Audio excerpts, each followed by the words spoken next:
Japanese filmmaker Keijiro Nagasaka is one of the most influential filmmakers in the history of cinema. His films have won international awards and inspired generations of American and European directors, and yet few people in the West, and even fewer people in Japan, have heard of Nagasaka. Who is this withered old man, and why should we care about his work?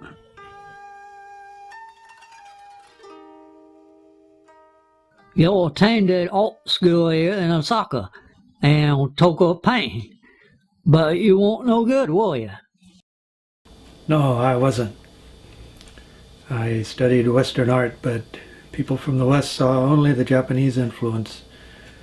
And people in Japan, they thought my work was Western crap. About Crayfield paintings. Everyone agreed on that. So I decided not to paint, which was difficult because painting is easy. So I dropped out of art school and became a filmmaker. My apprenticeships occurred during the war, and we were producing many propaganda films. So it was like a crash course. Once free of the propaganda machine, Nagasaka began writing and directing a string of critically acclaimed films, the first of which, CSI Kyoto, won first prize at the Venice Film Festival and brought him to the attention of the Western film world. I wrote CSI Kyoto as a crime mystery about a rape and murder. It centers around 4 different accounts of a crime, and the 3 characters involved in the crime personify ego, vanity, and self-delusion. And their stories serve their particular conceit.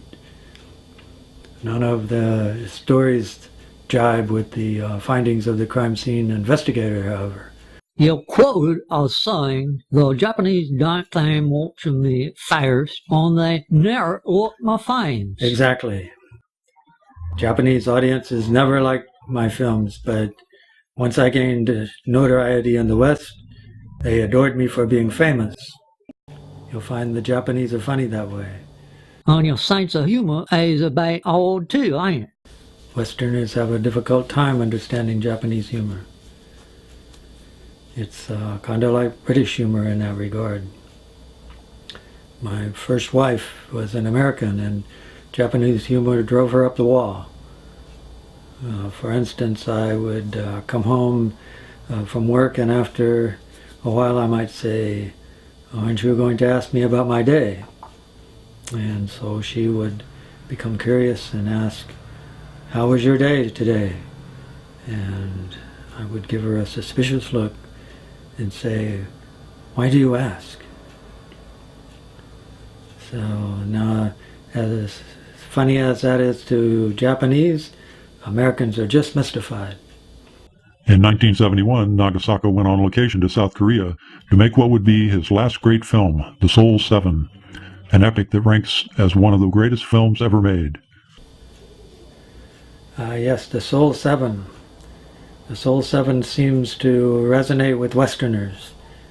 It's about a washed-up Dallas funk band on tour in South Korea, and they decide to defend a small village near the 38th parallel and against a marauding North Korean motorcycle gang.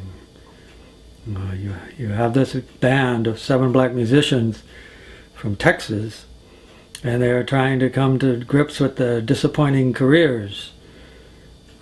So they end up taking out their frustrations on these communist bikers. But their methods are perversely sadistic, and the villagers become aroused. And first there's a lot of sex, and then the villagers become like this phalanx of ruthless aggression and begin terrorizing other villages. In the meantime, the band gets dropped from their record company, and they go back to Dallas. You know, for an art house flick, it did surprisingly well at the box office. I think it was also the first time that a film would suggest the degree of violence that Buddhists are capable of. Then after years of critical success, the great Keijiro Nagasaka lost his mojo and cranked out a series of flops. Funding for his films dried up, and his career went down the toilet, almost literally. I was broke. I was unemployed, going through my third divorce, and recovering from a suicide attempt when I took the job at an animation studio. I was assigned to do children's toilet training videos for Japanese public television. They were kind of like propaganda films, so my experience with the war effort got me on the creative team. 何してらっしゃるんですか、大輝。これでメタルを探し出せるのか。そうなの？わかんねえな。With the success of Mr. Dry Pants, Nagasaka was given more creative control and began adapting some of his screenplay themes for animated video. I based my next potty training video on ancient Japanese mythology. It begins with the boy being encouraged to use the toilet, but then these anthropomorphic turds appear. We call them Kuso Gantai.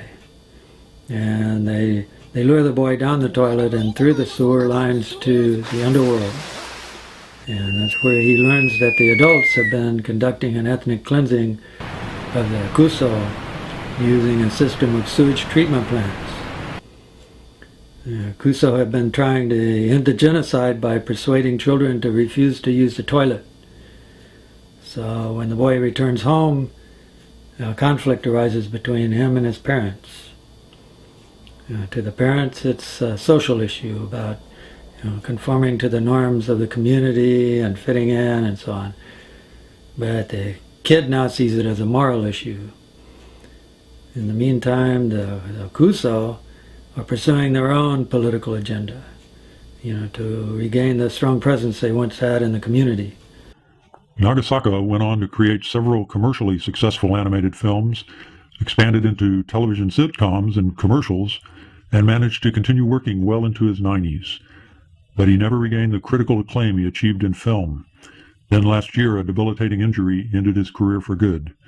There's a quote here that says, "Your wife should die on set while we shoot a movie." Is that right? That's BS.